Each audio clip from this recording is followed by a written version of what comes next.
ಒಂದು ಕಾಡಿನಲ್ಲಿ ತುಂಬಾ ಶಕ್ತಿಶಾಲಿಯಾದ ಸಿಂಹ ಇತ್ತು.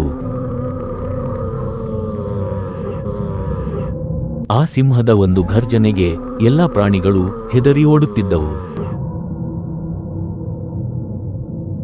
ಅದು ಕಾಡಿನ ಪ್ರಾಣಿಗಳನ್ನು ಎದುರಿಸಿ ಒಂದೊಂದಾಗಿ ಎಲ್ಲ ಪ್ರಾಣಿಗಳನ್ನು ತಿನ್ನುತ್ತಿತ್ತು.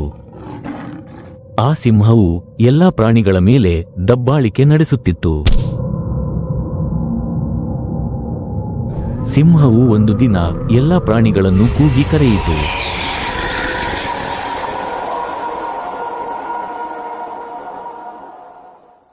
ನಂತರ ಹೀಗೆ ಹೇಳಿತು, ಇಂದಿನಿಂದ ನಾನು ಯಾರನ್ನು ಬೇಟೆಯಾಡುವುದಿಲ್ಲ. ಇಂದಿನಿಂದ ಎಲ್ಲಾ ಸಮುದಾಯದ ಒಬ್ಬೊಬ್ಬರು ಪ್ರತಿದಿನ ನೀವಾಗಿಯೇ ನನ್ನ ಗುಹೆಗೆ ಬಂದು ಆಹಾರವಾಗಬೇಕು, ಇಲ್ಲದಿದ್ದರೆ ನಿಮ್ಮನ್ನೆಲ್ಲ ಸಾಯಿಸಿ ಬಿಡುತ್ತೇನೆ ಎಂದು ಹೆದರಿಸಿತು. ಸಿಂಹದ ಘರ್ಜನೆಗೆ ಎಲ್ಲಾ ಪ್ರಾಣಿಗಳು ಅಲ್ಲಿಂದ ಹೆದರಿ ಓಡಿದವು.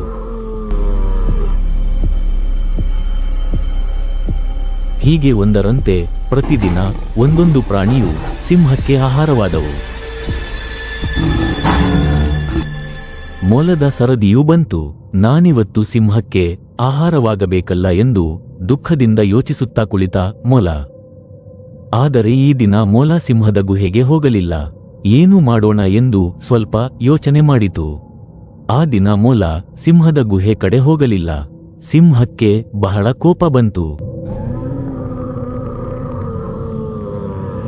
ಮರುದಿನ ಬಂದಿದ್ದ ಮೊಲವನ್ನು ನೋಡಿ ಕೋಪದಿಂದ ಜೋರಾಗಿ ಘರ್ಜಿಸಿದ ಸಿಂಹ.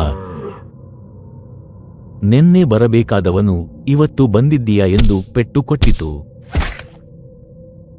ಅಯ್ಯೋ ಸಿಂಹರಾಜ, ನಿಮಗೆ ಆಹಾರವಾಗಬೇಕಾಗಿರುವುದು ನನ್ನ ಕರ್ತವ್ಯ. ಆದರೆ ಏನು ಮಾಡಲಿ, ನಿಮಗಾಗಿ ನಾನು ಕಾಡಿನಲ್ಲಿ ಬರುತ್ತಿರಬೇಕಾದರೆ ನಿಮ್ಮಷ್ಟೇ ಶಕ್ತಿಶಾಲಿಯಾದ ಮತ್ತೊಬ್ಬ ಸಿಂಹವು ನನ್ನನ್ನು ತಿನ್ನಲು ಯತ್ನಿಸಿತು. ನಾನು ನಿಮಗಾಗಿಯೇ ಆಹಾರವಾಗಬೇಕೆಂದು ಆ ಸಿಂಹದಿಂದ ತಪ್ಪಿಸಿಕೊಂಡು ಪಾರಾದೆ. ಅದು ಕಾಡಿನ ಕೊನೆಯಲ್ಲಿನ ಬಾವಿ ಒಂದರಲ್ಲಿ ವಾಸಿಸುತ್ತದೆ. ನಾನು ಬೇಕಾದರೆ ಅದನ್ನು ನಿಮಗೆ ತೋರಿಸುತ್ತೇನೆ ಎಂದು ಮೊಲ ಹೇಳಿತು. ನನಗಿಂತ ಶಕ್ತಿಶಾಲಿಯೇ ಎಂದು ಸಿಂಹ ಮತ್ತೊಮ್ಮೆ ಘರ್ಜಿಸುತ್ತದೆ. ಮೊಲ ಸಿಂಹವನ್ನು ಕರೆದುಕೊಂಡು ಬಹುದೂರ ಸಾಗುತ್ತದೆ. ಹೀಗೆ ನಡೆಸಿಕೊಂಡು ಕಾಡಿನ ಅಂತ್ಯದವರೆಗೂ ಕರೆದುಕೊಂಡು ಬರುತ್ತದೆ.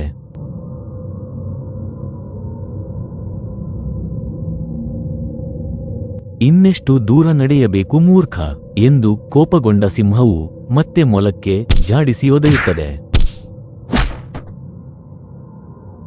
ಅಯ್ಯೋ ಸಿಂಹರಾಜ, ಕೋಪಿಸಿಕೊಳ್ಳಬೇಡಿ, ಇನ್ನ ಸ್ವಲ್ಪ ದೂರ ಅಷ್ಟೇ, ಬನ್ನಿ ಎಂದು ಮತ್ತೆ ಕರೆದುಕೊಂಡು ಹೋಗುತ್ತದೆ.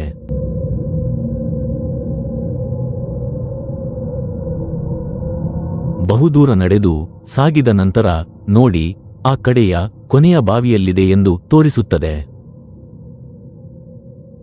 ಆ ಬಾವಿಯು ತುಂಬಾ ಶುಭ್ರವಾಗಿ ಕನ್ನಡಿಯ ರೀತಿ ಕಾಣುತ್ತಿರುತ್ತದೆ. ಸಿಂಹವು ಆ ಬಾವಿಯಲ್ಲಿನ ತನ್ನದೇ ಪ್ರತಿಬಿಂಬವನ್ನು ನೋಡಿ ಮತ್ತೊಂದು ಸಿಂಹವಿದೆ ಎಂದು ಭಾವಿಸಿ ಜೋರಾಗಿ ಘರ್ಜಿಸುತ್ತದೆ.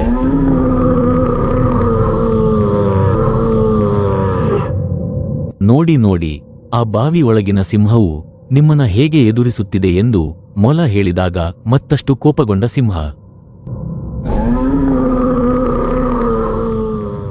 ಈಜಲು ಬಾರದ ಸಿಂಹವು ತನ್ನದೇ ಪ್ರತಿಬಿಂಬವನ್ನು ಕಂಡು ವೈರಿ ಎಂದು ಭಾವಿಸಿ ಅದನ್ನು ಕೊಲ್ಲಲು ನೀರಿನ ಒಳಗೆ ಧುಮುಕುತ್ತದೆ.